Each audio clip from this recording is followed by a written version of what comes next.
Urdu novel zone میں خوش آمدید۔ ہم پڑھ رہے ہیں کہاں تھا ورنہ ہمیں گوارا، از قلم ممتاز کمل۔ کبھی کسی کو مکمل جہاں نہیں ملتا، کہیں زمین تو کہیں آسمان نہیں ملتا۔ تیرے جہان میں ایسا نہیں کہ پیار نہ ہو، جہاں امید ہو اس کی وہاں نہیں ملتا۔ بجھا سکا ہے بھلا کون وقت کے شعلے، یہ ایسی آگ ہے جس میں دھواں نہیں ملتا۔ سپیدہ سحر ہونے کے ساتھ ساتھ آہستہ آہستہ ماحول پر چھائی دھند چھٹ گئی تھی۔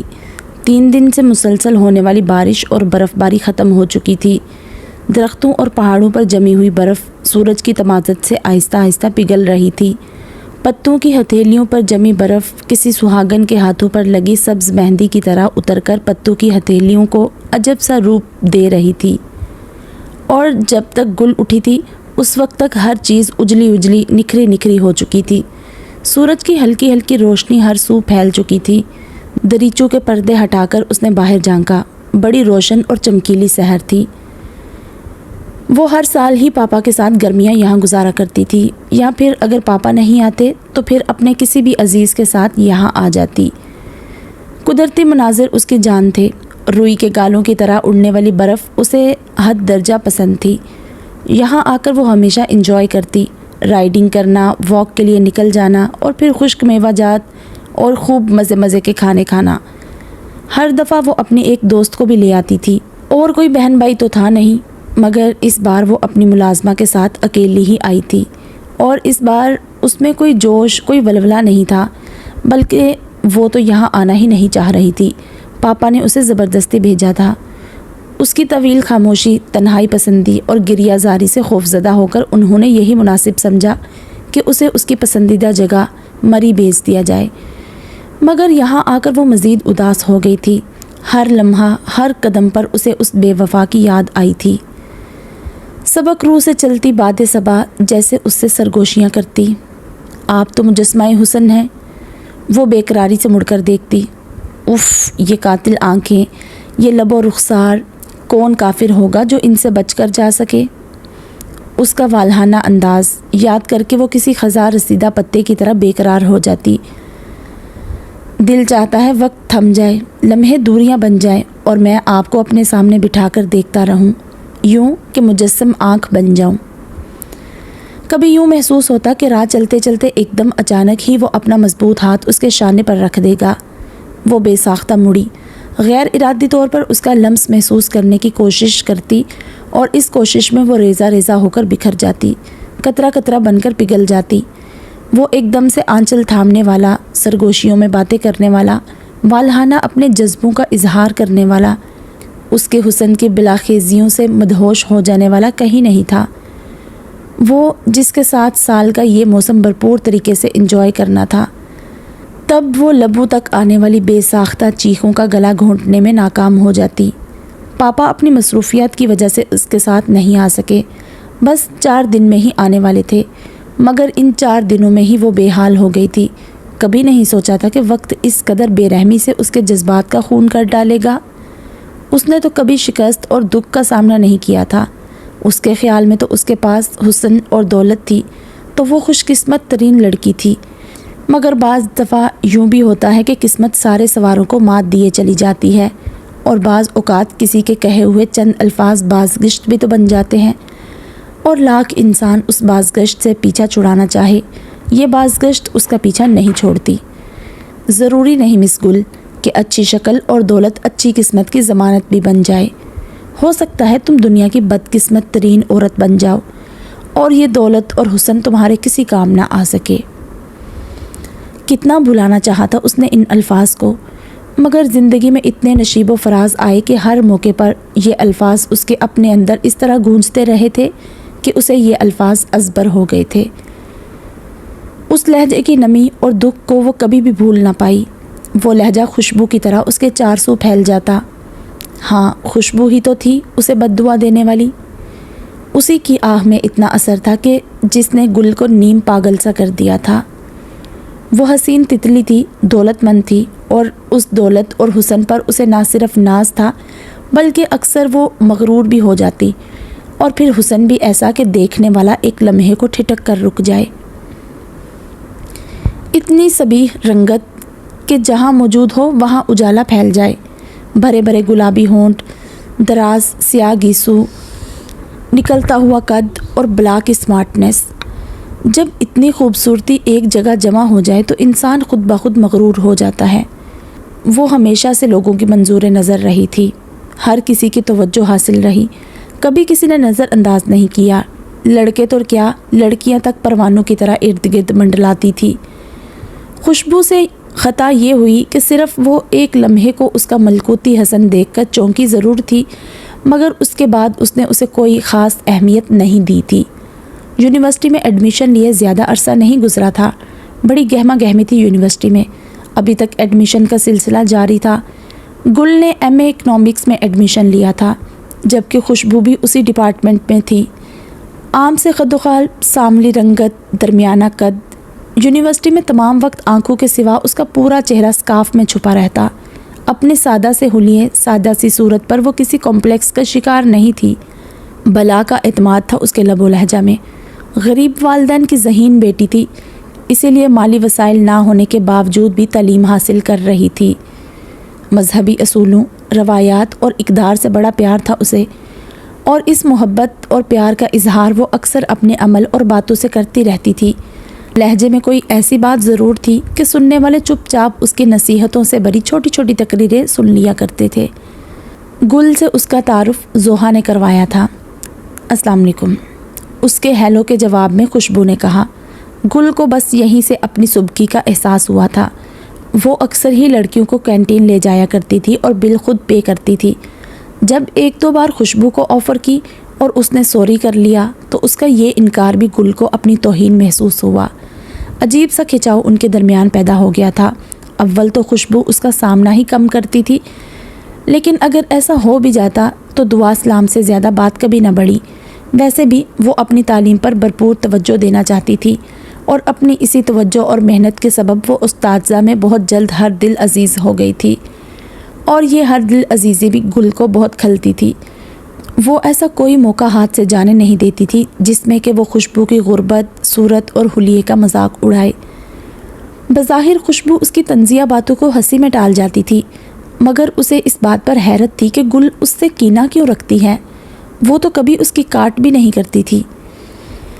شروع میں 2-4 بار گل نے اسے اپنی گاڑی میں گھر چھوڑنے کی آفر بھی کی تھی، مگر حسب توقع اس نے انکار کر دیا، یہ کہہ کر کہ اگر سب لوگ گاڑیوں میں آنے جانے لگے تو ٹرانسپورٹ والوں کا تو نقصان ہو جائے گا، اس نے ہنس کر کہا تھا۔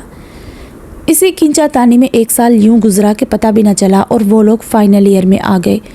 خوشبو کی ہر دل عزیزی میں دن بدن اضافہ ہی ہو رہا تھا۔ وہ اپنے ساتھیوں کی ہر قسم کی مدد ہر وقت کرنے کے لیے تیار رہتی، درد مند دل رکھتی تھی۔ اس کی باتوں کا اکثر کلاس فیلوز پر اثر بھی بہت ہوا کہ کہیں ایک لڑکیوں نے حجاب لینا شروع کر دیا تھا۔ رودابہ اس کی کلوز فرینڈ تھی، جو کہ ہر قدم پر اس کے ساتھ ساتھ تھی۔ اس دن وہ دونوں تیزی سے اپنی کلاس روم کی طرف بڑھ رہی تھی جب وہاں گاڑی میں موجود گل نے جان بوجھ کر انہیں دیکھنے کے بعد دروازہ اتنی برق رفتاری سے کھولا کہ انہیں تھوڑی بہت چوٹ ضرور آئے، اور وہی ہوا۔ گاڑی کا دروازہ اپنے دھیان میں بڑھتی خوشبو کے پیٹ میں پورے زور سے لگا تھا۔ اس کی آنکھوں کے آگے تارے ناچ گئے۔ اوفو! تکلیف کے احساس سے وہ دوہری ہو گئی۔ پیٹ پر ہاتھ رکھ کر اس نے گاڑی سے نکلتے ہوئی گل کو نم آنکھوں سے دیکھا۔ حالانکہ گل نے جان بوجھ کر ایسا کیا تھا، پھر بھی اخلاقاً معذرت کرنا ضروری تھا۔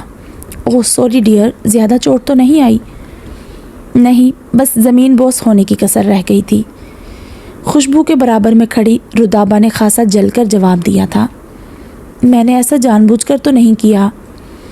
ہاں، یہ تو آپ خود اچھی طرح جانتی ہیں کہ آپ نے ایسا جان بوجھ کر ہی کیا ہے، رودابہ نے لفظ چبا چبا کر کہا۔ اس کا پارا ایک دم سے ہائی ہو گیا۔ چھوڑو رودابہ، دفع کرو، چوٹ لگنی تھی لگ گئی، اب لڑائی جھگڑے سے کیا فائدہ؟ چلو، ہماری کلاس کو دیر ہو رہی ہے۔ ہونٹ بھینچ کر ضبط کرتے ہوئے خوشبو نے رودابہ کو آگے کی طرف کھینچا، اور وہ دونوں تیزی سے چلتی ہوئی گل کی نظروں سے اوجھل ہو گئی۔ مائی فٹ! اسے اپنی حرکت پر کوئی ندامت نہیں تھی۔ کہنے کو تو اس نے نہایت تحقیر کے ساتھ مائی فٹ کہہ دیا تھا، مگر وہ خود اچھی طرح جانتی تھی کہ یہ عام سے خد و خال کی لڑکی اس کے لیے ایک چیلنج بنتی جا رہی ہے۔ مبشر سے گل کی اچھی خاصی دوستی تھی، اچھا انسان تھا، چال ڈال دیکھ کر کردار کشی کر دیتا تھا، خواتین کی بہت عزت کرتا تھا، خوشبو کے لیے بہت نیک جذبات رکھتا تھا، اس لیے کئی بار گل سے الجھ پڑتا تھا۔ خوشبو کے ساتھ گل کا ناروا سلوک اسے بہت برا لگتا تھا، گو کہ خوشبو سے کبھی تفصیلی بات چیت نہیں ہوئی تھی اور نہ ہی روز ان کا آمنا سامنا ہوتا تھا۔ کبھی کبھی اسلام دعا ہو جاتی تھی یا پھر خوشبو کو کوئی مشکل پیش آتی تو مبشر فوراً حاضر ہو جاتا تھا۔ وہ اس کے خلوص کی وجہ سے اس کی مشکور ضرور تھی مگر کسی قسم کے جذبات نہیں رکھتی تھی۔ گل کو مبشر کا اس کے لیے یوں مخلص ہونا بہت بری طرح کھلتا تھا۔ اس نے آہستہ آہستہ ان دونوں کے خلاف غلط قسم کے ریمارکس پاس کرنے شروع کر دیے اور انہیں سکینڈلائز کرنا شروع کر دیا۔ پہلے تو کسی نے بھی ان باتوں پر توجہ نہ دی بلکہ مبشر نے تو اسے بری طرح جھڑک کر رکھ دیا، مگر جب ایک ہی بات بار بار دہرائی جاتی رہے تو لوگ متوجہ ہونے پر آخرکار مجبور ہو ہی جاتے ہیں۔ ان کے ساتھی اور کلاس فیلوز انہیں شک کی نگاہ سے دیکھنے لگے تھے۔ خوشبو اس قسم کی باتیں قطعی طور پر افورڈ نہیں کر سکتی تھی، وہ کچھ بوکھلا سی گئی۔ ان دنوں ان کے ڈپارٹمنٹ میں غیر نصابی تقریبات ہو رہی تھی، کبھی کبھی وہ نقاب بھی اتار لیتی تھی مگر اس طرح کہ سر کا ایک بال بھی نظر نہیں آتا تھا۔ اسی طرح کسی موقع پر گل نے بھرپور فائدہ اٹھایا اور مبشر اور خوشبو کی تصویر اتار لی اور پھر کسی طرح دونوں کو ایک ہی تصویر میں یوں پوز کیا کہ مبشر اور وہ دونوں ایک دوسرے کو انتہائی پرشوق نظروں سے دیکھ رہے تھے۔ جس دن وہ تصویر لائی اس دن مبشر یونیورسٹی نہیں آیا تھا۔ لڑکیاں اور لڑکے الگ الگ گروپس میں بیٹھے ہوئے تھے۔ حنزہ تصویریں دیکھ رہی تھی۔ مبشر اور خوشبو کی تصویر دیکھ کر وہ ایک دم چونکی، پھر معنی خیز مسکراہٹ اس کے لبوں پر پھیل گئی اور پھر جو بھی تصویر دیکھتا اس کا یہی حال ہوتا۔ خوشبو تو یہ تصویر دیکھ کر ہکا بکا رہ گئی تھی۔ یہ کیا ہے گل؟ وہ فسانہ جو اب زبان زد عام ہونے والا ہے، وہ بدتمیزی سے بولی۔ جھوٹ ہے، بکواس ہے یہ، تم سب جانتے ہو کہ میں نقاب باندھتی ہوں، صرف لڑکیوں کے درمیان کبھی کبھی نقاب ہٹا دیتی ہوں۔ نقاب، اسی نقاب کے پیچھے تو کارنامے انجام دیے جاتے ہیں۔ لینگویج پلیز گل، رتابہ نے غصے سے کہا۔ تم چپ کرو چمچی۔ حسد اور کینے میں گل تہذیب کی تمام حدود پار کر گئی تھی۔ بکواس ہے یہ سب، سازش ہے تمہاری، کس بات کا بدلہ لینا چاہتی ہو تم مجھ سے؟ خوشبو نے پوچھا۔ بدلہ کس بات کا؟ میں تو ایک سچ سامنے لائی ہوں۔ یہ سچ نہیں ہے، جھوٹ ہے، تم جھوٹی ہو۔ تمام لڑکیاں یک زبان ہو کر بولی تھی۔ اپنی سازش ناکام ہونے پر گل بل کھا کر رہ گئی۔ اس نے آؤ دیکھا نہ تاؤ جھپٹ کر خوشبو کے چہرے سے نقاب کھینچ لی۔ تم ہو کیا چیز، بھدے نکوش والی بدصورت غریب لڑکی؟ کس بات کا اتنا زام ہے تمہیں؟ وہاں لڑکیاں لڑکے سب ہی موجود تھے اور ان کے سامنے خوشبو ننگے سر کھڑی تھی۔ ایک لمحے کے لیے وہ ساکت رہ گئی تھی، پھر بے تحاشا روتے ہوئے اس نے کہا تھا، ضروری نہیں کہ اچھی صورت اور بے تحاشا دولت اچھی قسمت کی ضمانت بھی بن جائے، ہو سکتا ہے تم دنیا کی بدقسمت ترین عورت بن جاؤ۔ اور پھر بھاگتے ہوئے وہ ان سب کی نظروں سے اوجھل ہو گئی۔ اس کے بعد وہ پھر کبھی یونیورسٹی نہیں آئی۔ تعلیم اس نے ادھوری چھوڑ دی۔ دوستوں اور والدین کی منت سماجت کے باوجود اس نے دوبارہ کبھی یونیورسٹی میں قدم نہیں رکھا۔ دوسری طرف گل کو تھوڑی بہت ندامت ضرور تھی مگر اس نے کوئی ایکسکیوز نہیں کیا تھا۔ بڑے سکون اور اطمینان کے ساتھ ماسٹرز کیا اور یونیورسٹی کو خیر آباد کہہ کر عملی زندگی میں قدم رکھنے کی تیاری شروع کی۔ اس کی منگنی 2 سال قبل تیمور سے ہو چکی تھی۔ تعلیمی سلسلہ مکمل ہوا تو دونوں فیملیز کو شادی کا خیال آیا۔ تیمور ان دنوں اسٹیٹ میں تھا، ویسے بھی وہ اگلے مہینے کی کسی تاریخ کو پاکستان آنے والا تھا، چنانچہ اس کی آمد کے حساب سے اس کی مرضی کے مطابق شادی کی تاریخ رکھ دی گئی۔ دونوں طرف شادی کا ہنگامہ شروع ہو گیا، رشتہ داروں اور سہیلیوں کی آمد بھی شروع ہو گئی اور یوں وہ مائیوں میں بٹھا دی گئی۔ مائیوں کے دوسرے دن تیمور کی فلائٹ تھی۔ دونوں خاندان مالدار تھے، اس لیے تیاریاں بھی بڑے زور و شور سے جاری تھی، مگر ہوا یہ کہ مائیوں کے دوسرے دن شادی سے 4 دن پہلے تیمور کی بجائے اس کی ڈیڈ باڈی آ گئی۔ ایئرپورٹ آتے ہوئے ایک معمولی سے روڈ ایکسیڈنٹ میں وہ جان بحق ہو گیا تھا۔ یہ قسمت کا پہلا تمانچہ تھا گل کے منہ پر، اور اتنا زبردست تھا کہ وہ اوندے منہ زمین پر جا گری تھی۔ تیمور کے ساتھ اس کا رشتہ ہونے کے ساتھ ساتھ ایک قلبی تعلق بھی تھا۔ دونوں ایک دوسرے کو پسند کرتے تھے اور گھر والوں کی باہمی رضامندی سے یہ رشتہ طے ہوا تھا، اور کافی وقت انہوں نے ایک دوسرے کے ساتھ گزارا تھا۔ لمحوں میں دونوں شادی کے گھر ماتم کدہ بن گئے۔ گل کو سکتہ ہو گیا، اور یہ سکتہ اس وقت ٹوٹا جب تیمور کو قبرستان لے جایا جا رہا تھا۔ وہ بے تحاشا روئی تھی، اتنا کہ سراپائے آنسو بن گئی۔ وہیں اسی گھر میں اس نے انتہائی روشن بلکہ آزاد خیال اور انتہائی مہذب لوگوں کے منہ سے اپنے لیے انتہائی بیکورڈ لفظ منحوس سنا تھا۔ شائیں کر کے کوئی تیر اس کے دل کے آر پار ہو گیا۔ ضروری نہیں کہ اچھی شکل و صورت اور دولت اچھی قسمت کی ضمانت بھی بن جائے۔ ہو سکتا ہے تم دنیا کی بدقسمت ترین عورت بن جاؤ۔ پہلی بار اس جملے کی بازگشت اسے وہیں سنائی دی تھی، اور پھر تو ایسا لگتا تھا جیسے یہ جملہ، یہ بازگشت اس کی زندگی کا ایک حصہ بن گئی ہو۔ کتنا پیچھا چھڑانا چاہا تھا اس نے اس بازگشت سے، اس آہ سے، مگر نہ چھڑا سکی تھی۔ دن، ہفتے اور مہینے گزر گئے، مگر دکھ اور ملال کم ہونے میں ہی نہیں آتا تھا۔ خالی خالی گھر اسے کاٹ کھانے کو دوڑتا۔ میوزک، لانگ ڈرائیو، گھومنا پھرنا، موویز دیکھنا، کس طرح اس نے اس دکھ سے پیچھا چھڑانے کی کوشش نہیں کی تھی، مگر لگتا تھا زندگی اسی ایک مدار پر آ کر ٹھہر گئی تھی۔ اس وقت بھی وہ کوئی انگلش مووی دیکھ رہی تھی۔ پاپا بھی گھر پر موجود تھے اور لاؤنج میں بیٹھے اخبار پڑھ رہے تھے۔ جانے اتنے شور و گل اور ہنگامے میں بھی اسے اس آہ کی بازگشت کیوں کر سنائی دے جاتی تھی، حتیٰ کہ اسکرین پر بھی وہی جملہ لکھا نظر آتا تھا، ہو سکتا ہے تم دنیا کی بدقسمت ترین عورت بن جاؤ۔ تو کیا واقعی میں بدقسمت ترین عورت بن گئی ہوں؟ اسکرین پر سے نظر ہٹ کر اب اپنے ہاتھوں کی لکیروں میں الجھ گئی۔ میں، یعنی گل، حسن اور اتنی خوبصورت اور دولت مند لڑکی بدقسمت ہو سکتی ہوں؟ کیا سچ مچ میں بد نصیب ہوں، منحوس ہوں؟ تیمور میری وجہ سے مرا۔ کیا سچ مچ ایسا ہو سکتا ہے؟ میری وجہ سے وہ اس دنیا سے چلا گیا؟ نہیں، ایسا کیسے ہو سکتا ہے؟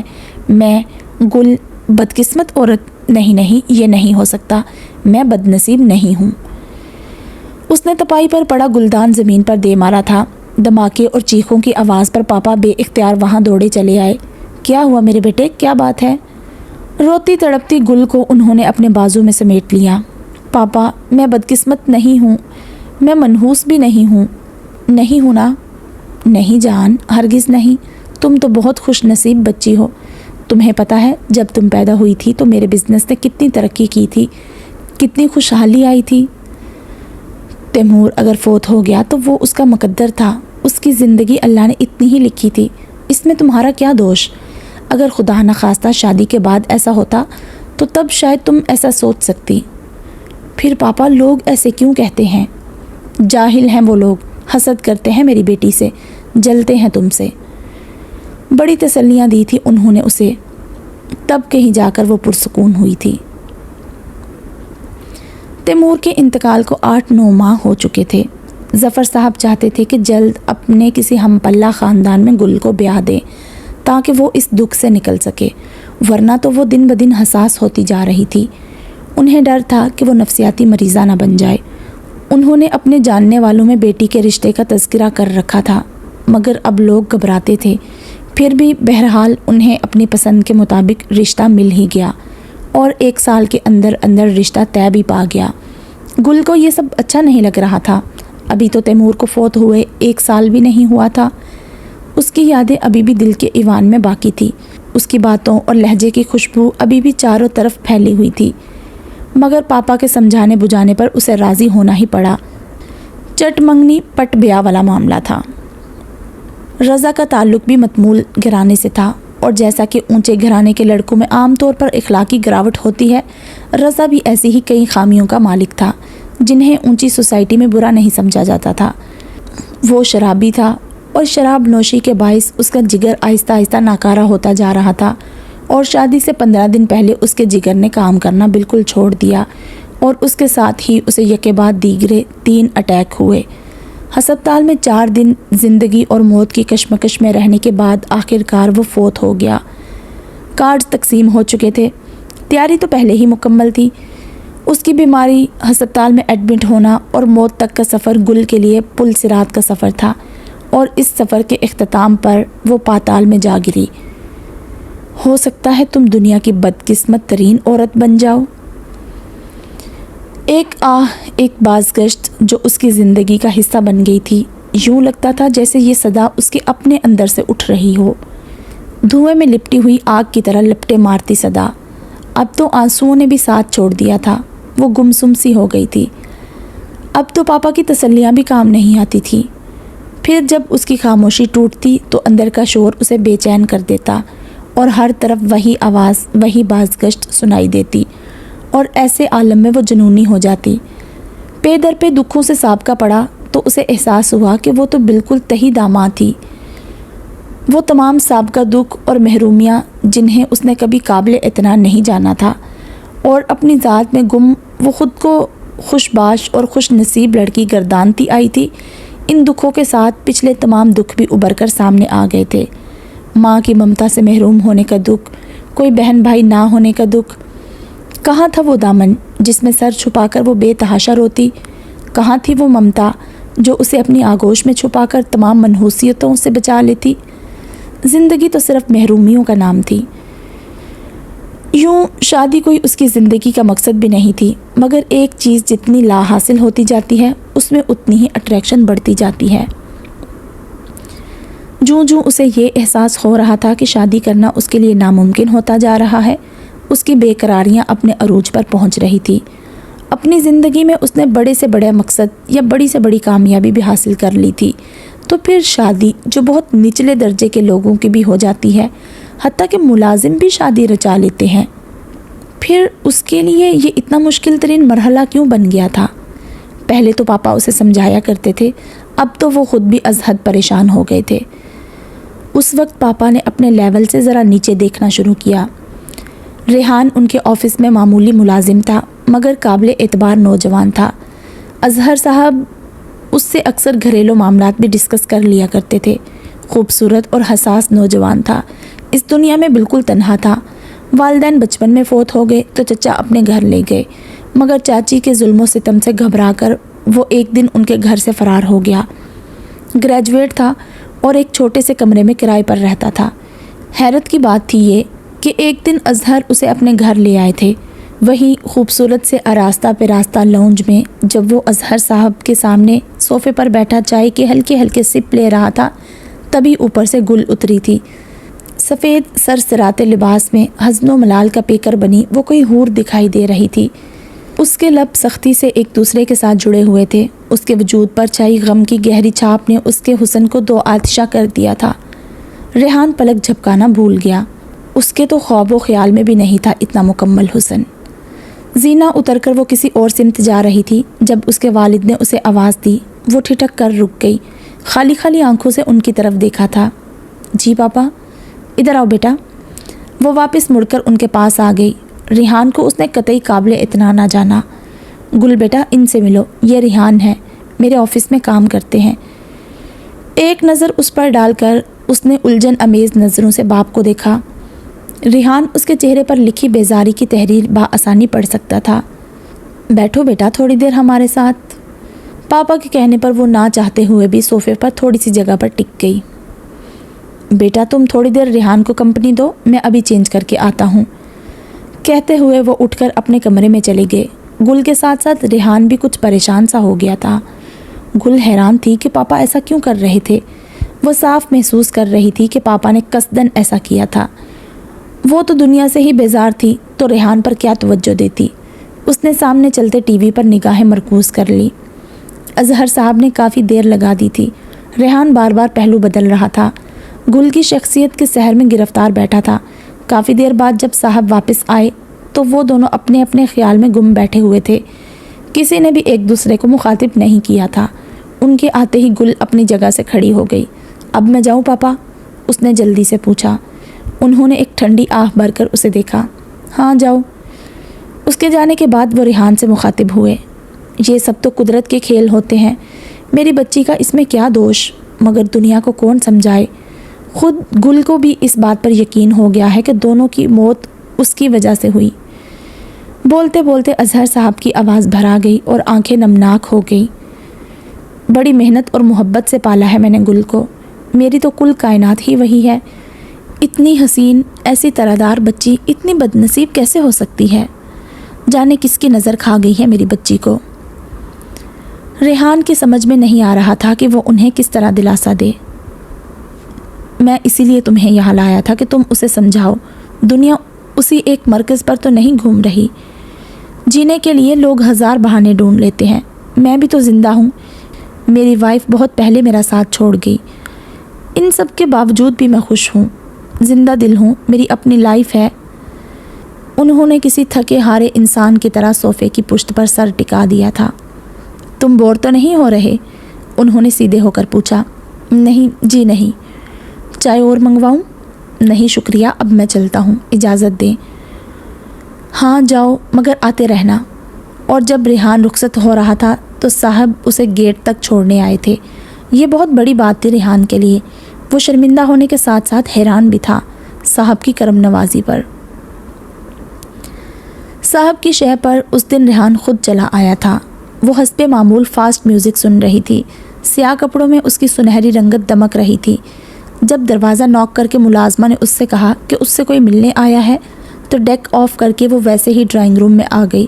اس کا چہرہ سرخ ہو رہا تھا اور اس کی پیشانی پر پسینے کے قطرے یوں چمک رہے تھے جیسے گلاب کے پتوں پر شبنم اتر آئی ہو۔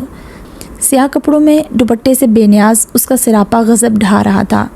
آپ؟ ریحان کو بڑی سہولت کے ساتھ صوفے پر براجمان دیکھ کر وہ قدرے حیران ہوئی۔ جی میں، وہ خوش دلی سے مسکرایا۔ آپ کی تنہائی میں مخل ہونے آیا ہوں، اگر آپ کو ناگوار نہ گزرے تو۔ وہ خاموشی سے اس کے آگے والی چیئر پر بیٹھ گئی۔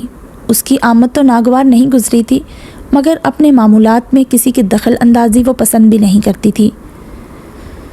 مجھے ریحان علی کہتے ہیں، آپ کے پاپا کے آفس میں ملازم ہوں۔ جی ہاں جانتی ہوں۔ کافی پینا پسند کریں گے یا کولڈ ڈرنک؟ اس نے ازرا تکلف پوچھا تھا۔ میرا خیال ہے کافی ٹھیک رہے گی، ریحان نے خاصے فرینک سے انداز میں کہا۔ اچھا تو پھر میں ملازم سے کہہ کر آتی ہوں۔ وہ اٹھ کر چلی گئی اور پھر اس کے بعد واپس نہیں آئی۔ ملازمہ اس کے آگے کافی رکھ کر چلی گئی تھی جو کہ ایک ہی کپ تھا۔ ریحان نے کافی دیر انتظار کیا، پھر بے پناہ کوفت میں مبتلا ہو گیا۔ کیسی انسلٹ محسوس کی تھی اس نے جب وہ 1 گھنٹے تک واپس نہیں آئی تھی۔ ریحان نے بھی کافی کو ہاتھ نہیں لگایا، وہیں ٹیبل پر چھوڑ کر سلگتا ہوا اس گھر سے باہر آ گیا تھا۔ بہت بری بات ہے بیٹا۔ ناشتے کی ٹیبل پر پاپا نے اسے شکایتی انداز میں دیکھا تھا۔ جی کون سی بات؟ وہ جان بوجھ کر انجان بن رہی تھی۔ کل ریحان تم سے ملنے آیا اور تم نے اس سے ایسا برا سلوک کیا، اسے تنہا چھوڑ کر چلی گئی، اور وہ بیچارہ 1 گھنٹے تک تمہارا منتظر رہا۔ آپ جانتے ہیں پاپا، میں کسی سے ملنا پسند نہیں کرتی، پھر آپ مجھے کیوں مجبور کر رہے ہیں؟ یوں ہی ذرا ذرا سی بات پر اس کی آنکھیں نمناک ہو جایا کرتی تھی۔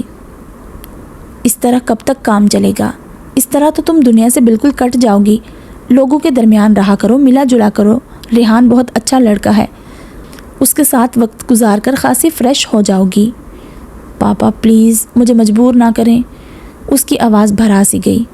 پلیز بیٹا میری خاطر۔ بڑی التجا تھی ان کے لہجے میں۔ مگر آپ ایسا کیوں چاہتے ہیں پاپا؟ مضطرب سے انداز میں ہاتھ مسلتے ہوئے اس نے نگاہیں پاپا کے چہرے پر مرکوز کرتے ہوئے کہا۔ اس لیے بیٹا کہ میں چاہتا ہوں میری بیٹی پھر پہلے جیسی گل بن جائے، چہکتا ہوا شاداب گل۔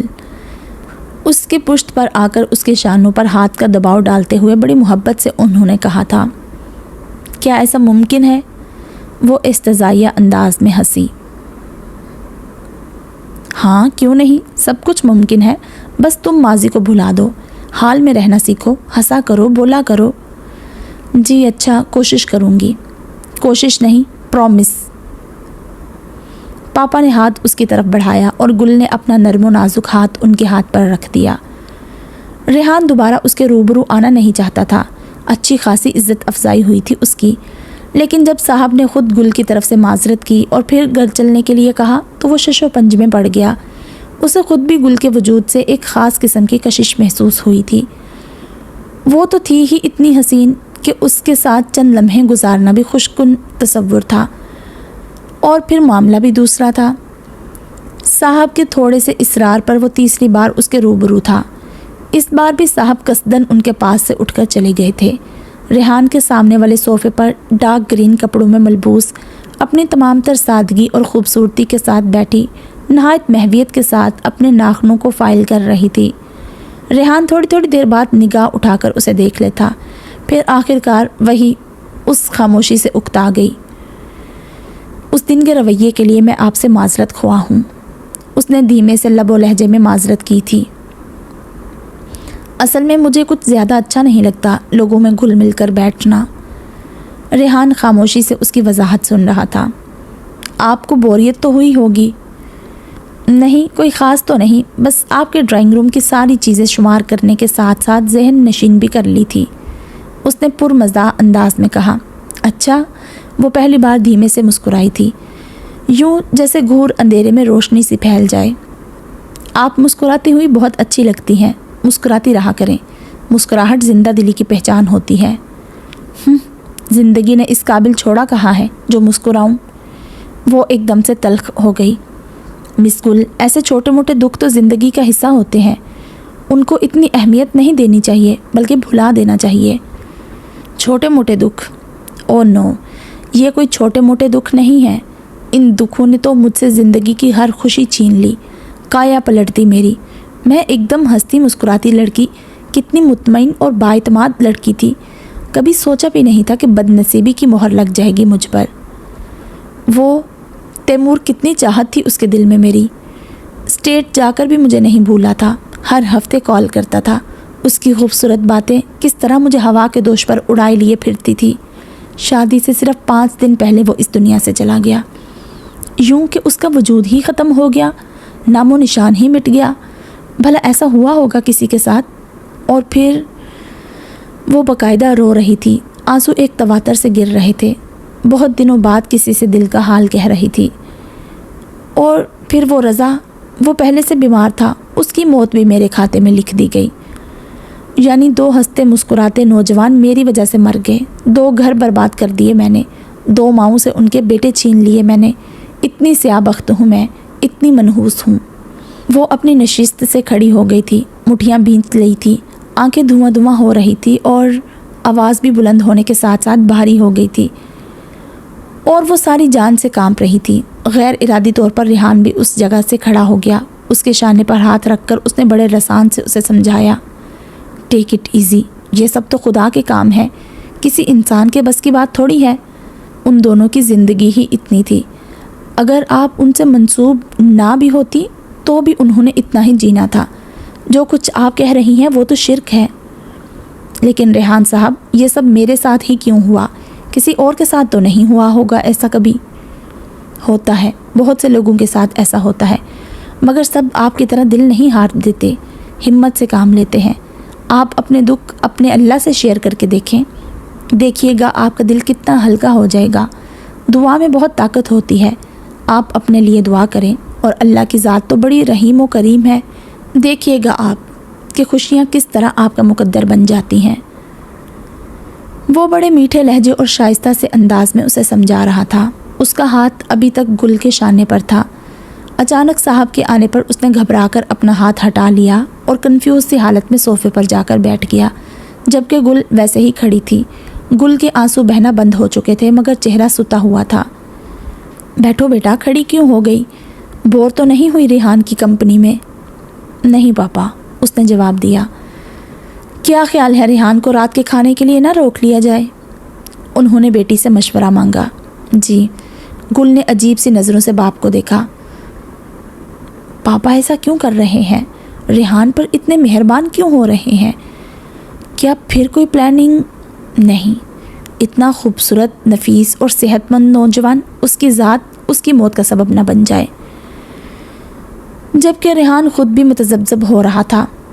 اب سے کچھ عرصہ پہلے تک تو صاحب اسے گھاس بھی نہیں ڈالتے تھے، معمولی سا تو ملازم تھا وہ ان کے آفس میں، اور ملازمت کو 2-3 سال ہی تو ہوئے تھے، اور وہ تو اس کے نام سے بھی واقف نہیں تھے۔ ہاں، صورت سے آشنا ضرور رہے ہوں گے، بس ایک دن اچانک ہی اس پر مہربان ہو گئے تھے۔ ان دنوں بس ان پر ایک ہی بھوت سوار تھا کہ کوئی لوئر کلاس کا لڑکا مل جائے، جو ان کی دولت اور حیثیت سے مرعوب ہو کر ان کی بیٹی کو دوبارہ زندگی کی طرف لے آئے۔ ریحان کے متعلق جان کر انہیں بہت خوشی ہوئی۔ ایک تو اس کے لکس اتنے اچھے تھے، دوسرا سوبر سا نفیس سا انسان تھا، آگے بڑھنے کا رجحان رکھتا تھا، اور سب سے بڑی بات یہ کہ آگے پیچھے کوئی عزیز نہیں تھا، یعنی بالکل تنہا تھا۔ وہ گل کے لیے کوئی ایسا ہی لڑکا چاہتے تھے۔ انہیں امید تھی کہ اس بار پرانے حالات نہیں دہرائے جائیں گے اور گل بخیر و عافیت بیاہی جائے گی۔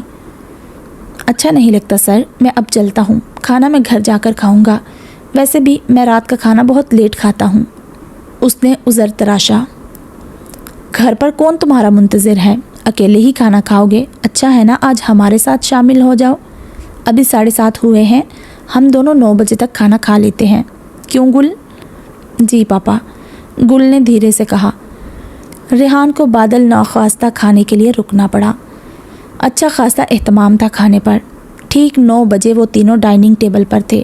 ٹیبل پر قسم قسم کی ڈشز چنی ہوئی تھی اور صاحب اصرار کر کر کے اسے ہر ڈش کھلا رہے تھے۔ ریحان کے لیے یہ سب بالکل نیا اور انوکھا تھا۔ اس کے تو خواب و خیال میں بھی نہیں تھا کہ صاحب اس پر اس درجہ مہربان ہو جائیں گے۔ کھانے کے بعد گرین ٹی کا دور چلا اور پھر تقریباً 10 بجے وہ صاحب کے گھر سے رخصت ہوا تھا۔ وہ اتنا نادان نہیں تھا کہ صاحب کی مہربانیوں کا مقصد نہ سمجھ سکے، اور پھر ریحان بھی تو یہ چاہتا تھا، اور اب وہ اپنے مقصد میں کافی حد تک کامیاب بھی ہو گیا تھا۔ وہ اکثر و بیشتر ان کے گھر آتا، گل اس کی سنگت میں کچھ دیر کے لیے اپنا دکھ بھول جاتی۔ وہ دونوں اکثر ایک ساتھ گھومنے بھی چلے جاتے۔ 7-8 ماہ کا عرصہ لگا تھا گل کو نارمل حالت میں لانے میں، اور پھر وہ ہنستی مسکراتی گل بن گئی۔ پاپا خوش تھے، بے حد خوش۔ انہیں اپنی بیٹی بہت عزیز تھی۔ اس کی مسکراہٹیں گویا ان کے آنگن میں رنگ برنگے پھول کھلا دیتی تھی۔ اب صرف ایک مرحلہ باقی تھا، اور وہ تھا گل کو شادی کے لیے راضی کرنے کا مرحلہ۔ ریحان سے تو انہوں نے اندیہ لے لیا تھا۔ وہ لوگوں کی فضول قسم کی بکواس پر بالکل توجہ دینے والا نہیں تھا۔ کتنے لوگ تھے جنہوں نے اسے ڈرایا تھا، گل سے شادی کا مطلب یہ ہے کہ تم اپنی موت کو دعوت دے رہے ہو۔ کوئی کہتا، یار دولت زندگی سے بڑھ کر تو نہیں، کیوں اپنی زندگی داؤ پر لگاتا ہے؟ لوگ تمسخر اڑاتے رہے، چیم گوئیاں ہوتی رہی، سمجھانے والے سمجھاتے رہے۔ گل کے لیے پاپا کا اصرار غیر متوقع نہیں تھا، مگر وہ ایسا کوئی رسک لینے کے لیے بھی تیار نہیں تھی۔ اگر ریحان کو کچھ ہو گیا تو پھر وہ کبھی اپنے آپ کو معاف نہیں کر سکے گی۔ نہیں پاپا، وہ ایک اچھا انسان ہے، اسے زندہ رہنا چاہیے۔ میں خوف زدہ ہوں، مجھے وہم ستاتے ہیں، مجھے اچھے خواب نظر نہیں آتے، میں کیسے شادی کا سوچوں؟ نہیں پاپا، ہرگز نہیں، میں شادی نہیں کروں گی۔ میں ٹھیک تو ہو گئی ہوں، کیا آپ کو اچھا نہیں لگتا کہ میں خوش رہوں؟ آپ ایک بار پھر مجھے کانٹوں پر گھسیٹ رہے ہیں۔ گل میری بچی، اس طرح مت سوچو۔ وہ تھک گئے، ہارنے سے لگے۔ تب ریحان نے انہیں سہارا دیا، اسے سمجھایا، یہ شرک ہے، آپ اللہ سے دعا کریں میری عمر درازی کی، وہ سننے والا ہے۔ اس نے چاہا تو مجھے کچھ بھی نہیں ہوگا۔ نماز پڑھیں، دعائیں کریں، ہماری تمنا ضرور پوری ہوگی۔ اور پھر جب میں نہیں ڈرتا تو آپ کو کیا اعتراض ہے؟ اور اگر ایسا ہوا تو پاپا یاد رکھیے گا، میں بھی خودکشی کر لوں گی، اس نے ہٹیلے پن سے کہا تھا۔ ریحان دھیمے سے ہنس کر چپ ہو گیا تھا۔ شادی کی تیاریاں شروع ہو گئی۔ کوئی دھوم دھڑکا نہیں تھا، بس دونوں نے تھوڑی بہت شاپنگ کی تھی، اور پھر 50 افراد نے نکاح میں شرکت کی۔ گل نے یہ تمام عرصہ بڑے اضطراب میں گزارا تھا، اسے کسی پل چین نہیں تھا۔ بہت عرصے بعد وہ اللہ کے سامنے سجدہ ریز ہوئی تو دل میں سکون اور اطمینان کی لہریں سی اٹھتی محسوس ہوئی۔ اس نے 5 وقت کی نماز شروع کر دی۔ دل و جان سے ریحان کی زندگی کی دعائیں مانگتی تھی۔ سجدے میں جاتی تو ہچکیاں بن جاتی، راتوں کو بھی اٹھ اٹھ کر نمازیں پڑھتی اور دعائیں مانگتی۔ اور پھر واقعی وہ تو بڑا رحیم و کریم ہے، اس نے اپنا رحم کر ہی دیا۔ ہر دوسرے پل اس کا دل دھڑکتا، ڈور بیل بجتی یا فون کی بیل ہوتی، اس کا دل اچھل کر حلق میں آ جاتا، ابھی کوئی بری خبر سننے کو ملے گی۔ وہ جلے پاؤں کی بلی بن گئی تھی۔ جس وقت نکاح ہو رہا تھا اس وقت بھی وہ 1000 وسوسوں میں گھری بیٹھی تھی، مسلسل درود شریف کا ورد کر رہی تھی، اور آخر کار نکاح ہو گیا۔ کچھ تھوڑا بہت سکون محسوس ہوا، پاپا کے دل کو بھی قرار آ گیا۔ کمرے میں اسکائی بلو پینٹ تھا، بے انتہا خوبصورت بیڈ تھا جس کے اطراف تازہ مہکتے ہوئے گلاب اور موتیے کی لڑیاں جھول رہی تھی۔ دریچوں پر پڑے ریشمی پردے نرم نرم جھونکوں کے باعث سرسرا رہے تھے اور بیڈ پر ریڈ کلر کے راجستانی غرارہ سوٹ میں ملبوس اپنی تمام تر حشر سامانیوں سمیت وہ بڑی شدت کے ساتھ ریحان کی منتظر تھی۔ آخر کار کمرے کا دروازہ کھلا اور ریحان گرے را سلک کی قمیض اور سفید شلوار میں کسی شہزادے کی آن بان کے ساتھ قدم مضبوطی سے جماتے ہوئے جب بیڈ کے نزدیک پہنچا اور گل کے سامنے بیٹھ گیا، تب گل کو یقین ہوا کہ ہاں، اس کی نحوست کا سایہ ریحان پر نہیں پڑا اور واقعی اس کی شادی ہو گئی ہے۔ صبح گل کی آنکھ کھل گئی تھی، مگر وہ ابھی تک ایک خواب کی سی کیفیت میں تھی۔ اس نے اٹھ کر بیٹھتے ہوئے اپنے پہلو میں سوئے ہوئے ریحان پر ایک نظر ڈالی اور اسے مایوسیوں کے گھٹا ٹوپ اندھیرے سے نکال کر لانے والے اس معصوم اور بے ریا انسان پر بے تحاشا پیار آیا۔ ولیمے کی تقریب بہت دھوم دھام سے ہوئی۔ جب دل کو سکون اور قرار ملا تو وہ مزید حسین ہو گئی، اتنی کہ اس پر نگاہ ٹھہرنا مشکل ہو رہا تھا۔ ڈارک گرین ساڑی میں فل میک اپ کے ساتھ وہ کوئی اپسرا ہی نظر آ رہی تھی اور ریحان بھی کچھ کم نہیں تھا، وہ مکمل وجاہت کا نمونہ نظر آ رہا تھا۔ دونوں کی کیا خوب جوڑی تھی۔ لوگوں سے مبارکبادیں وصول کرتے کرتے ریحان تھک گیا، جبکہ گل اور اظہر صاحب کو مبارکباد دینے والوں کی تعداد بھی کم نہ تھی۔ پھر آخر کار کھانے کے بعد ولیمے کی تقریب بھی اختتام پذیر ہوئی۔ گل کے دل سے تمام واہمے جاتے رہے تھے، مگر پھر بھی وہ ریحان کو ایک پل کے لیے بھی نظروں سے اوجھل نہیں ہونے دیتی تھی۔ اس کا بس چلتا تو وہ اسے ساری دنیا سے چھپا کر اپنے دل میں رکھ لیتی۔ دن میں کئی بار وہ اپنی اور اس کی نظر اتارتی، صدقے دیتی، اور پورا ہفتہ یوں گزرا کہ پتہ ہی نہ چلا۔ مدہوشی سی مدہوشی تھی۔ جہاں ریحان کو اس کے حسن نے مدہوش کر دیا تھا، وہاں گل کو بھی خود پر اختیار نہ رہا تھا۔ ان 7 دنوں میں وہ اس پر دل و جان سے فریفتہ ہو گئی تھی۔ اس کی سرگوشیاں، بے باکیاں، کہکہے، شوخیاں اب اس کے اطراف میں خوشیوں اور تحفظ کا حصار سا کھینچتی چلی جاتی تھی۔ پاپا انہیں ہنی مون ٹرپ پر ملک سے باہر بھیجنا چاہتے تھے، مگر گل کا خیال تھا کہ وہ اپنے ملک میں ہی ہنی مون منائیں گے۔ وہ لوگ 2-4 دن میں آل پاکستان ٹور پر روانہ ہونے والے تھے کہ اس دن تقریباً 10 بجے کے قریب 7-8 دن بعد ریحان اکیلا گھر سے باہر نکلا تھا، ورنہ ہمیشہ اس کے ساتھ گل ہوتی تھی۔ دوپہر کے کھانے پر گل اس کا انتظار کرتی رہی، مگر وہ نہیں آیا۔ گل نے آفس فون کیا، پاپا نے بتایا کہ وہ آفس بھی نہیں آیا تھا۔ پھر کہاں گیا ریحان؟ دوپہر گزری اور شام سر پر آ گئی، مگر ریحان نہیں آیا۔ پاپا بھی آ گئے۔ گل اضطراب کا شکار ہو گئی۔ واہمے اور وسوسے ایک بار پھر بیدار ہونا شروع ہو گئے۔ پاپا نے بھی اس کے دوستوں اور جاننے والوں کو سب کو فون کر کے معلوم کیا، وہ کہیں بھی نہیں تھا۔ شام ڈھلی اور رات کی تاریکی ہر سو پھیل گئی اور اس کے ساتھ ہی گل کے اندر بھی اندھیرا سا اترنے لگا۔ اسے نہیں پتا کہ کب سحر ہوئی تھی، وہ کتنا روئی تھی، کتنا تڑپی تھی۔ پاپا اسے تسلیاں دیتے رہے تھے، وہ بچہ نہیں ہے بیٹا، آ جائے گا، ہو سکتا ہے کسی دوست کے ہاں شہر گیا ہو۔ صبح تمام ہسپتالوں میں بھی معلوم کر لیا گیا، بہت سی نامعلوم افراد کی لاشیں تھیں، ہر ایک کو چیک کر لیا گیا۔ گل خود بھی افتا اور خیرہ ہسپتال کے چکر لگا رہی تھی، مگر اس کا کوئی نشان نہیں ملتا تھا۔ اخبار کی چھوٹی سی چھوٹی خبر پڑی، خدا نہ کرے کسی حادثے کا شکار نہ ہو گیا ہو۔ اسی دوران اسے یہ بھی پتہ چلا کہ ایک دن میں کتنے لوگ قتل کر دیے جاتے ہیں، کتنے ہنستے بستے گھر اجڑ جاتے ہیں، اور یہ کہ شہر میں کتنا خوف و ہراس پھیلا ہوا تھا، لوگ کس طرح عدم تحفظ کا شکار تھے، ورنہ اس سے پہلے تو اس نے کبھی شہر یا ملک کے حالات جاننے میں دلچسپی ہی نہیں لی تھی۔ وہ ان تمام باتوں سے دور ہی رہی تھی۔ یہ احساس اپنی جگہ، مگر اس وقت اس کو صرف ریحان کی گمشدگی کا خوف دہلائے جا رہا تھا۔ کہاں گیا میرا محبوب شوہر، میرا ریحان کیوں نہیں لوٹ کر آتا؟ انتظار کرتے کرتے اس کی آنکھیں پتھرا گئی۔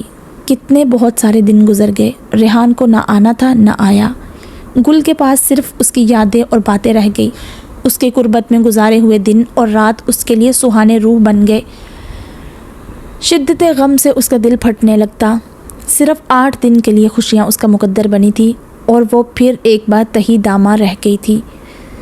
ضروری نہیں کہ اچھی صورت اور ڈھیر ساری دولت اچھی قسمت کی ضمانت بھی ہو سکتا ہے تم دنیا کی بدقسمت ترین عورت بن جاؤ۔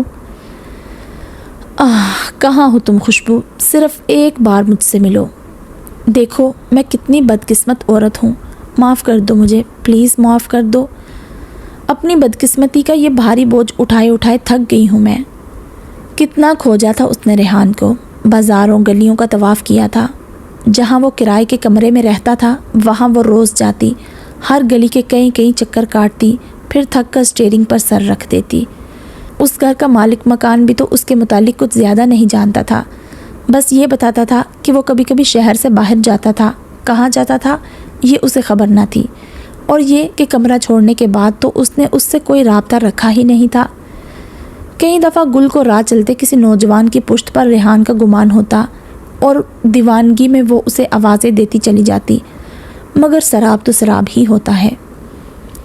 ابھی تو اس کے ہاتھوں میں مہندی کا رنگ بھی پھیکا نہیں پڑا تھا، اس کا سجا سجایا کمرہ ریحان کے بغیر جہنم بن کر رہ گیا تھا۔ ہر طرف آگ نظر آتی، جدائی کی آگ۔ اس نے جنونی انداز میں کمرے کی ساری چیزیں تہس نہس کر دی تھی، اور پھر شہر ہی نہیں اس نے اسے پورے ملک میں کھوجا تھا، مگر اس نے نہ ملنا تھا نہ ملا۔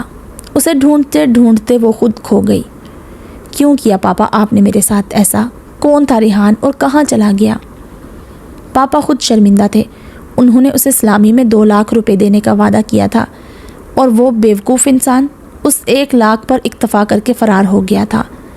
ناعاقبت اندیش، اتنی حسین بیوی اور روشن مستقبل کو داؤ پر لگا گیا تھا۔ جانتا نہیں تھا کہ اپنا سارا بزنس تو انہوں نے اپنی بیٹی اور اسی کے نام کرنا تھا۔ تو یہ تھی ساری کتھا۔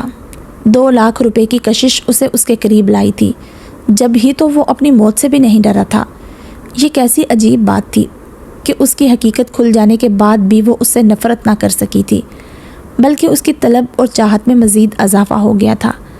وہ اسے ڈھونڈتی رہی دیوانوں کی طرح۔ وہ تو اس کے عشق میں مبتلا ہو گئی تھی، اس کے قرب کی مہک اس کے کمرے سے جاتی ہی نہیں تھی، اور وہ دیوانگی میں اس کی ہر ایک چیز سے لپٹ لپٹ کر روتی رہتی۔ دن ہفتے بنے، ہفتے مہینے، اور مہینے سال بن گئے، اور پھر یوں ہی تڑپتے سسکتے ہوئے 5 سال کا طویل عرصہ گزر گیا۔ پاپا کہتے اگر شوہر 5 سال تک لاپتہ رہے تو عورت دوسری شادی کر سکتی ہے۔ نہیں نہیں، ہرگز نہیں، آپ ایسا سوچیں گے بھی نہیں، شادی کوئی کھیل نہیں ہے، اور پھر جب میرے نصیب میں خوشیاں نہیں ہیں تو آپ کیوں زبردستی کرتے ہیں؟ اگر اب آپ نے ایسی کوئی کوشش کی تو میں خودکشی کر لوں گی۔ پاپا بھی پھر چپ ہو کر بیٹھ گئے، اور پھر اس دن بالکل اچانک غیر متوقع طور پر وہ دشمن جان اسے نظر آ گیا۔ اس کا جسم کچھ بھاری ہو گیا تھا اور وہ بائک پر تھا۔ وہ تو اسے ہزاروں لاکھوں کے مجمع میں پہچان سکتی تھی۔ ہوا یہ تھا کہ حیدرآباد میں اس کی کزن اور دوست شمائلہ کی شادی تھی۔ شمائلہ نے بہت اصرار کے ساتھ اسے بلایا تھا۔ گل اسی کی شادی میں شرکت کے لیے حیدرآباد آئی ہوئی تھی۔ شمائلہ کی دوستوں وغیرہ نے مہندی کی سجاوٹ کے لیے اور دوسری کئی ایک چیزوں کی شاپنگ کرنی تھی۔ وہ انہیں لے کر بائی کار شاپنگ سینٹر گئی تھی۔ شاپنگ سے واپسی پر جب وہ مین روڈ پر تھی اور سگنل ریڈ ہو گیا تھا، تب یوں ہی عادتاً وہ ادھر ادھر دیکھ رہی تھی، تب دائیں ہاتھ پر بائک پر اسے ریحان کی جھلک نظر آئی۔ پھر تو وہ سراپا آنکھ بن گئی۔ اس نے تھوڑے سے فاصلے سے گاڑی اس کے پیچھے لگا دی۔ وہ ایک پرسکون علاقے میں داخل ہوا اور پھر مین روڈ پر بنے ہوئے ایک گھر کے سامنے جا رکا۔ گھر کی لوکیشن اچھی طرح ذہن نشین کرتے ہوئے گل آگے نکلتی چلی گئی۔ گاڑی میں بیٹھی تینوں لڑکیاں اپنی باتوں میں اس طرح الجھی ہوئی تھی کہ انہیں کچھ احساس ہی نہ ہو سکا۔ انہی لڑکیوں کی وجہ سے وہ واپس آ رہی تھی، ورنہ وہ اسے وہیں روک کر اسے دستوں گریباں ہو جاتی۔ ویسے بھی شام ہو چکی تھی۔ گھر میں خوب ہلا گلا تھا، مگر گل کا دل بالکل بھی نہیں لگ رہا تھا۔ اسے کسی پل سکون نہیں تھا۔ اس کا بس چلتا تو اڑ کر ریحان تک پہنچ جاتی۔ دوسرے تمام لوگ مہندی کی تقریب سے فارغ ہونے کے بعد 2 بجے سو گئے تھے، مگر وہ جاگتی رہی، اور پھر صبح 9 ساڑھے 9 بجے جب سب لوگ خواب خرگوش کے مزے لے رہے تھے وہ باہر آ گئی، اور راستہ تو اس کے دل پر نقش ہو گیا تھا۔ رکشے میں بیٹھ کر وہ بآسانی اس گھر تک پہنچ گئی تھی۔ پلیٹ پر سعد ریحان لکھا تھا۔ کال بیل کی طرف بڑھتے ہوئے اس کے ہاتھ ایک لمحے کے لیے لرزا۔ بیل کی آواز اندر گونجی، اور چند لمحوں کے وقفے کے بعد ایک 4-5 سال کے بچے نے گیٹ کھول کر باہر جھانکا۔ بڑا پیارا سا گول مٹول بچہ تھا۔ گل کو دروازے میں دیکھ کر اس نے آنکھیں پٹپٹائی۔ امی، کوئی آنٹی آئی ہیں؟ السلام علیکم آنٹی۔ وہیں سے بلند آواز میں ماں کو اطلاع دیتے ہوئے اس نے گل کو سلام کیا۔ آپ کا نام کیا ہے؟ گل نے آگے بڑھ کر اس کے رخسار چھوتے ہوئے پوچھا تھا۔ سعد ریحان۔ اور عمر کیا ہوگی؟ 5 سال، بچے نے روانی میں بتایا تھا۔ اوہ، تو میں دوسرے درجے کی عورت ہوں۔ وہ تھوڑا سا اندر آ گئی تھی، تب ہی کچن میں سے بچے کی ماں برآمد ہوئی اور اسے دیکھ کر گل کو زمین و آسمان گھومتے ہوئے محسوس ہوئے۔ یہ تو خوشبو تھی، وہی خوشبو جو اس کے لیے چیلنج بن گئی تھی، جس کو اس نے ہمیشہ حقیر جانا تھا، وہ جس کی ایک بد دعا، ایک آہ نے اس کی زندگی سے سارے رنگ، ساری روشنیاں چرا لی تھی۔ اور وہ خود تو وہ آج بھی فاتح تھی، اس کا محبوب، اسے بھول جانے والا، رد کرنے والا، اس کے سر کا سائیں تھا، اس کی زندگی کے تمام بہاریں لوٹ لینے والا بے درد انسان، اس کے بچوں کا باپ تھا۔ وہ کیا تھی؟ اس مثلث میں اس کی کیا حیثیت تھی؟ وہ تو ایک ایسا مفتوح علاقہ تھی جس کو فتح کرنے کے بعد فاتح نے توڑ پھوڑ مچائی، تباہی پھیلائی اور اپنے دارالحکومت میں واپس چلا گیا، پلٹ کر کبھی خبر بھی نہ لی کہ پیچھے اس علاقے پر کیا گزری، کتنے سیلاب آئے، کتنے طوفانوں نے لوٹا۔ ایک لمحے کے لیے گل میں 8-9 سال پہلے والی سرکشی ابھر آئی، توڑ پھوڑ مچانے والی حس بیدار ہوئی، چھین لینے کا جذبہ بیدار ہوا، مگر دوسرے لمحے وہ خود ترسی کا شکار ہو چکی تھی۔ سارے اختیار تو وہ کھو چکی تھی۔ وہ دوسرے درجے کی عورت تھی جس کے پاس قرب کے لمحوں کی کوئی نشانی بھی نہیں تھی۔ وہ تو تنہا تھی۔ خوشبو کو اسے پہچاننے میں تھوڑی دقت ضرور ہوئی کیونکہ وہ بہت بدل گئی تھی۔ کمزور ہونے کے ساتھ ساتھ اس کا کھلتا ہوا گلاب جیسا چہرہ بھی کملا گیا تھا۔ گل، یہ تم ہی ہو نا؟ اپنی یادداشت پر زور دیتے ہوئے خوشبو نے حیرت زدہ سے انداز میں کہا۔ ہاں، میں گل ہوں۔ وہ کچھ اور آگے آئی۔ میرے گھر میں یوں اچانک اتنے سالوں بعد؟ خوشبو کی حیرت کم ہونے میں ہی نہیں آ رہی تھی۔ تقدیر لے آئی مجھے تمہارے دروازے پر۔ گل کی آنکھیں خود بخود ہی بھر آئی۔ رحم کی بھیک مانگنے آئی ہوں تمہارے در پر۔ خوشی، خدا کے واسطے مجھے معاف کر دو۔ میں نے تمہیں کتنا ڈھونڈا معافی مانگنے کے لیے، مگر تم نہ ملی۔ لفظ سسکیاں بن کر لبوں سے پھسل رہے تھے۔ تمہاری ایک بد دعا نے میری زندگی کی کایا ہی پلٹ دی۔ میں واقعی دنیا کی بدقسمت ترین عورت بن گئی ہوں۔ اس کا ہاتھ تھام کر وہ زاروں کی طرح رو رہی تھی۔ کیا ہو گیا؟ پلیز صبر سے کام لو۔ وہ اس بری طرح بکھر بکھر کر رو رہی تھی کہ خوشبو کو اسے سنبھالنا مشکل ہو رہا تھا۔ اس طرح تو مت کرو پلیز خوشبو، مجھے معاف کر دو۔ کہو کہ تم نے مجھے معاف کر دیا۔ ہاں، میں نے تمہیں معاف کیا، اللہ بھی تمہیں معاف کرے، اسے اپنے ساتھ لگاتے ہوئے خوشبو نے کہا۔ پھر اپنے دوپٹے سے اس کے آنسو صاف کیے۔ بیٹھو تم، میں تمہارے لیے اسکوائش لاتی ہوں۔ اسے صحن میں رکھی کرسی پر بٹھا کر وہ دوبارہ کچن میں چلی گئی۔ گل نے ذرا سکون سے بیٹھ کر گھر کا جائزہ لیا۔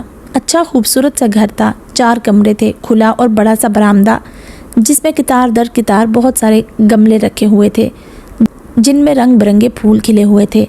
وہیں ایک طرف باورچی خانہ تھا، اس سے ذرا فاصلے پر کاٹ تھا جس میں بچہ لیٹا ہوا تھا۔ وہ اٹھ کر کاٹ کے پاس گئی۔ کاٹ میں 2-3 ماہ کی خوبصورت سی بچی سو رہی تھی۔ کیا مکمل اور خوبصورت گھرانہ تھا یہ، پرسکون اور خوشباش۔ یہاں کی ہر چیز روشن اور پرسکون تھی۔ اور ایک وہ تھی، کتنی تہی دامہ، شب خون مار کر بھی بے سکون اور بے قرار تھی۔ شب خون تو اسی نے مارا تھا، خواہ انجانے میں ہی۔ اس نے جھک کر آہستہ سے بچی کو پیار کیا۔ یہ مومل ہے، میری بیٹی، اور وہ جس نے دروازہ کھولا تھا میرا بیٹا سعد، 5 سال کا ہے۔ تمہارے کتنے بچے ہیں؟ گلاس اس کے ہاتھ میں تھماتے ہوئے اس نے پوچھا تھا۔ میرے بچے؟ اس کی آنکھیں ایک بار پھر ڈبڈبا گئی۔ میرا کوئی بھی بچہ نہیں، میں تو بالکل اکیلی ہوں۔ اوہ ویری سیڈ۔ کیوں؟ کیا تمہاری شادی نہیں؟ نہیں، شادی ہوئی تھی میری۔ پھر کیا ہوا؟ میرا شوہر 1 لاکھ روپے لے کے شادی کے 1 ہفتے بعد فرار ہو گیا، اس نے تلخی سے کہا۔ اوہ، بہت افسوس ہوا، کیسا لالچی اور حریص آدمی تھا۔ پھر اس کے بعد گل نے اسے اپنے اوپر بیتی ہوئی پوری روداد سنائی۔ خوشبو کا حساس دل اس کے دکھ پر تڑپ سا گیا۔ اسے افسوس ہوا کہ جانے کون سے جذباتی لمحوں میں اس نے اسے ایسی بد دعا دے دی تھی۔ پھر اس نے اسے ڈھیر ساری دعاؤں کے سائے تلے رخصت کیا کہ اللہ کرے تمہارا شوہر تمہیں واپس مل جائے اور زندگی کی ہر خوشی تمہیں میسر ہو۔ جانتی نہیں تھی کہ ایسی دعا مانگ کر وہ اپنی خوشیاں اپنے گھر اور اپنے شوہر کا بٹوارا کر رہی تھی۔ جاتے جاتے گل اس کا فون نمبر بھی لے گئی تھی۔ گھر جا کر وہ شادی کی تیاریوں میں مصروف ہو گئی، مگر شام 6 بجتے ہی وہ ٹیلی فون تک آئی اور اپنا مطلوبہ نمبر ڈائل کیا۔ خوشبو نے فون اٹھایا تھا، اس نے بغیر بات کیے فون رکھ دیا۔ 5 منٹ بعد دوبارہ رنگ کیا، اس بار فون اسی دشمن جان نے اٹھایا تھا۔ ہیلو؟ کتنے لمحے بیت گئے، ریحان کی آواز کے سحر نے اسے گنگ کر دیا تھا۔ ہیلو، کون ہے؟ کس سے بات کرنی ہے آپ کو؟ آپ سے بات کرنی ہے، اس نے بمشکل کہا، حلق میں آنسوؤں کا گولا سا اٹک رہا تھا۔ کون ہے آپ؟ میں کون ہوں؟ وہ پریشان سا ہو گیا۔ کون ہے آپ؟ کیا چاہتی ہیں؟ میں گل ہوں ریحان، تمہاری گل۔ وصل کے تمام لمحے اس کے لہجے میں تڑپ رہے تھے۔ کون گل؟ میں کسی گل کو نہیں جانتا، دھیرے سے کہہ کر اس نے کھٹاک سے فون رکھ دیا۔ اس نے دوبارہ رنگ کیا، اس نے پھر کوئی بات کیے بغیر فون رکھ دیا۔ گل نے پھر رنگ کیا، اس بار اس نے ریسیور کریڈل پر سے اٹھا کر تپائی پر رکھ دیا تھا شاید۔ گل نے نم آنکھوں سے ریسیور کو دیکھا، بھیگی بھیگی سی مسکراہٹ کے ساتھ اس نے ریسیور کریڈل پر رکھ دیا۔ دوسرے دن بھی وہ وہیں تھی اور صبح ہی 7 بجے بیدار ہو گئی تھی۔ شمائلہ رات میں رخصت ہو چکی تھی۔ اسے رخصت کرنے کے بعد سب لوگ صبح دیر تک سو رہے تھے۔ اس نے پھر ریحان کا نمبر ڈائل کیا، فون اسی نے اٹھایا تھا۔ ہیلو ریحان، پلیز فون بند مت کرنا۔ اتنے کٹھور نہ بنو، میں گل ہوں، تمہاری بیوی، تمہاری محبوبہ، تمہاری اول و آخر پسند۔ وہ خاموشی سے اس کی باتیں سن رہا تھا۔ تمہیں یاد نہیں وہ لمحے، وہ دن، وہ راتیں جب ہم دونوں کے دل ایک ہی لے پر دھڑکتے تھے؟ کیوں کیا ریحان تم نے ایسا؟ جب تم پہلے سے شادی شدہ تھے تو کیوں فریب دیا مجھے؟ اور پھر 4 دن خوشیاں دے کر ہمیشہ کے لیے جدائی کی آگ میں کیوں جھونک دیا؟ کیوں کیا ریحان تم نے ایسا؟ کیا دشمنی تھی مجھ سے تمہاری؟ زندگی سے حاصل ہونے والی تمام اذیتیں اس کے لہجے میں لرز رہی تھی۔ تم کیا جانو تم میرے لیے کیا تھے؟ Please stop it. دوسری طرف سے آواز آئی، مجھے آفس سے دیر ہو رہی ہے، اپنا فون نمبر دو، میں آفس سے بات کروں گا۔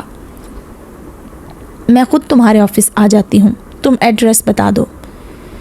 شکر ہے کہ اس نے لا تعلقی کا انداز تو چھوڑا تھا، اسے پہچانا تو تھا۔ نہیں، ہرگز نہیں، میں تم سے ملنا نہیں چاہتا، بس ایک بار فون پر فائنل بات کروں گا۔ گل نے اسے فون نمبر دے دیا، پھر سارا وقت وہ اس کے فون کا انتظار کرتی رہی۔ شادی کا گھر تھا، بیل بار بار ہوتی تھی، وہ ہر بیل پر چونک جاتی۔ آخر خدا خدا کر کے ریحان کا فون تقریباً 11 بجے آیا تھا۔ سرفراز بھائی نے فون اٹھایا تھا اور پھر اسے بلا کر ریسیور اس کے ہاتھ میں دے دیا۔ ہیلو ریحان، کیسے ہو تم؟ ٹھیک ہوں، زندہ ہوں۔ تم تو سمجھ رہی ہوگی کہ تمہارے دوسرے منگیتروں کی طرح میں بھی مر کھپ گیا ہوں گا، ہے نا؟ اللہ نہ کرے، نہیں، میں نے ایسا کبھی نہیں سوچا، کیونکہ مجھے یقین تھا کہ ہمارے درمیان چاہت کا جو رشتہ تھا، اس رشتے کی ڈور اتنی مضبوط تھی کہ اگر تمہیں کچھ ہوتا تو میں بھی زندگی ہار جاتی۔ اس نے ہذیانی سے لہجے میں کہا۔ واہ کیا ڈائیلاگ ہے! اس کا لہجہ طنزیہ تھا۔ پلیز ریحان، مجھ سے اس طرح مس بیہیو مت کرو، میں تم سے ملنا چاہتی ہوں، تمہارے ساتھ رہنا چاہتی ہوں۔ ایسا ممکن نہیں ہے، میرے بیوی بچے ہیں۔ میں کچھ نہیں جانتی، تم صرف میرے ہو۔ تم اگر پہلے سے شادی شدہ تھے تو تم نے میرے ساتھ دھوکہ کیوں کیا؟ مجھے فریب کیوں دیا؟ میں نے صرف انتقاماً تم سے شادی کی تھی مس گل۔ انتقاماً؟ مگر کیوں؟ کون سا انتقام لیا تم نے مجھ سے؟ میں نے کب کوئی برائی کی تھی تم سے؟ اس نے جارحانہ انداز میں قدرے بلند آواز سے پوچھا تھا۔ مجھ سے نہیں، میری منکوحہ سے انسلٹ کی تھی تم نے خوشبو کی۔ بھرے مجمع میں تم نے اس کے چہرے سے نقاب کھینچ لیا تھا۔ تمہیں پتہ ہے کتنی اذیت سے گزری تھی وہ تمہارے اس غلط رویے کی وجہ سے؟ کتنا روئی تھی وہ؟ میں نے اسی وقت خود سے عہد کیا تھا کہ میں تم سے بدلہ لوں گا۔ تمہارے متعلق معلومات کرنا میرے لیے مشکل نہیں تھا۔ تمہاری تصویر میں نے دیکھی ہوئی تھی۔ میں تو ویسے بھی بے روزگار انسان تھا، ایک یتیم لڑکا جسے اس کے چچا اور چچی نے بہت محبت سے پالا تھا، اور پھر وہ میری چچا زاد جس نے ہر موقع پر میری حوصلہ افزائی کی، مجھے صحیح راہ صحیح سمت دکھائی، اس کی خاطر تو میں کچھ بھی کر سکتا تھا۔ اور اتفاق دیکھو، مجھے ملازمت بھی تمہارے والد کے آفس میں ملی۔ اور جس زمانے میں میں اپنی خوشبو کو ایک پرسکون گھر اور ضروریات زندگی دینے کے لیے جاپان جانا چاہتا تھا، اور مجھے اس کے لیے تقریباً 2 لاکھ روپے کی ضرورت تھی، اس زمانے میں تمہارے پاپا نے مجھے آفر کی کہ اگر میں تم سے شادی کر لوں تو وہ مجھے 2 لاکھ روپے دے دیں گے، یعنی 1 پینتھ 2 کاج، ضرورت بھی پوری، انتقام بھی پورا۔ اور ویسے بھی ڈیئر، کیا تمہارے لیے اتنا کافی نہیں کہ میں نے تمہیں مایوسی کے گھٹا ٹوپ اندھیروں سے باہر نکال لیا؟ اب کم از کم تمہارے ساتھ یہ وہم تو نہیں ہوگا کہ تم جس سے بھی شادی کرو گی وہ مر جائے گا۔ اب تم جہاں چاہے شادی کر سکتی ہو، میری طرف سے تم آزاد ہو۔ کتنا شفاق ہو رہا تھا وہ۔ نہیں، نو نیور، تم ایسا نہیں کرو گے، میں کوئی آزادی نہیں چاہتی، میں تم سے ملنا چاہتی ہوں، اس نے تڑپ کر فریاد کی۔ لیکن میں تم سے ملنا نہیں چاہتا۔ جانتا تھا اس کا سامنا ہوتے ہی اس کے ساتھ گزارے ہوئے شب و روز اسے اپنا اسیر کر لیں گے، اس کا حسین سراپا اسے بے بس کر دے گا، اور اس کی لمبی سیاہ زلفیں اسے گرفتار کر لیں گی۔ 5 سال تک میں تمہارے لیے تڑپی ہوں، ہزاروں لاکھوں بار تمہاری زندگی کی دعائیں مانگی، کتنی بار مر مر کر جیتی رہی ہوں۔ کیا یہ اذیت، یہ دکھ تمہارے انتقام کی آگ کو ٹھنڈا کرنے کے لیے کافی نہیں؟ میں خوشبو سے معافی مانگ چکی ہوں اور اس نے مجھے معاف بھی کر دیا۔ وہ بہت بڑے دل کی مالک ہے۔ پھر تم ریحان، تم کیوں نہیں معاف کر دیتے مجھے؟ میرے معاف کرنے نہ کرنے سے کوئی فائدہ نہیں ہوگا۔ خوشبو جتنی بھی فراخ دل سہی، تمہیں سوتن کے روپ میں کبھی بھی قبول نہیں کرے گی۔ تم اسے سمجھا سکتے ہو، وہ تم سے محبت کرتی ہے، اور پھر وہ ایک باوفا اور پرخلوص لڑکی ہے۔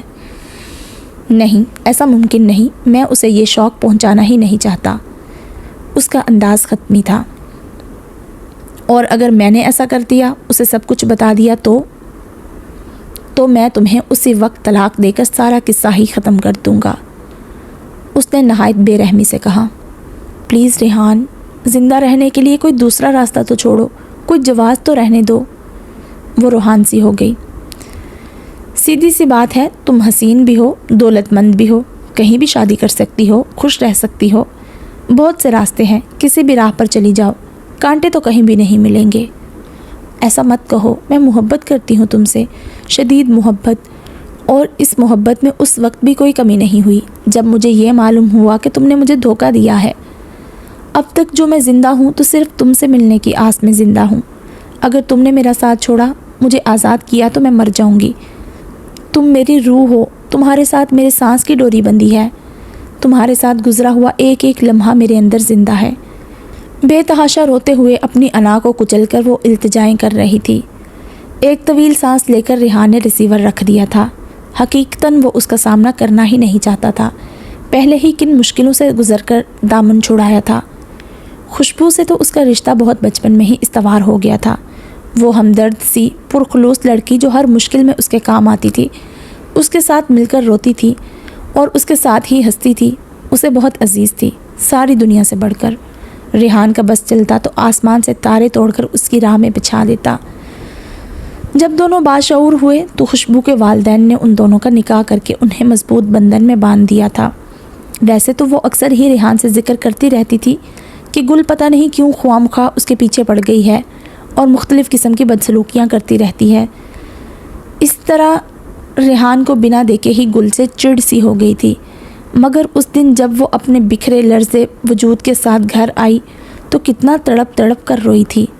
ریحان بھی گھر پر ہی تھا، گل کی زیادتی پر اس کا خون کھول کر رہ گیا تھا۔ اسے یوں محسوس ہوا جیسے سر عام اس کی عزت کو اچھالا گیا ہو۔ خوشبو کے آنسو اسے اپنے دل پر گرتے محسوس ہو رہے تھے۔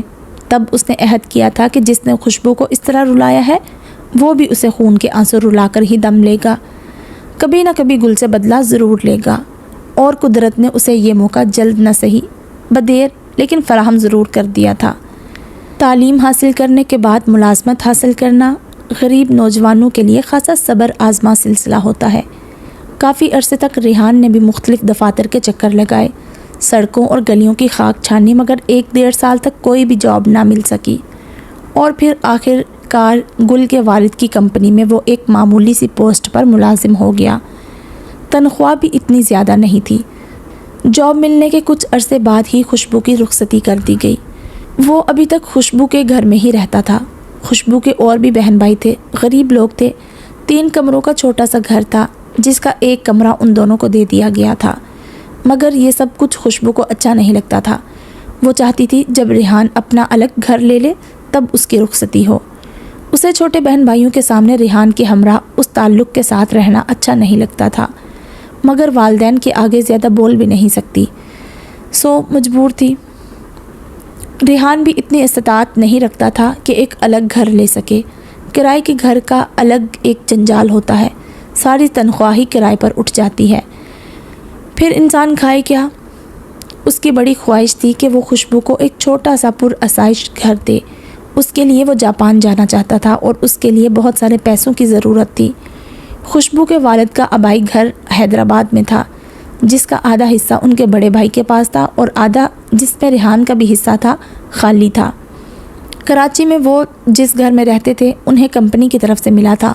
اسی کمپنی کی طرف سے جب انہیں حیدرآباد بھیجا گیا تو وہ اپنی فیملی سمیت حیدرآباد شفٹ ہو گئے، اور ظاہر ہے خوشبو بھی اپنے والد کے ساتھ ہی چلی گئی۔ ریحان کو مجبوراً ایک چھوٹا سا ٹوٹا پھوٹا کمرہ کرائے پر لینا پڑا۔ 15 دن یا مہینے بعد وہ چھٹی پر حیدرآباد چلا جاتا، جاب بھی چھوڑ نہیں سکتا تھا۔ ان دنوں اس پر جاپان جانے کا بھوت سوار تھا، اور اس کی جاپان جانے کی خواہش یوں پوری ہوئی کہ صاحب اس پر مہربان ہو گئے۔ وہ ان کے گھر جانے لگا۔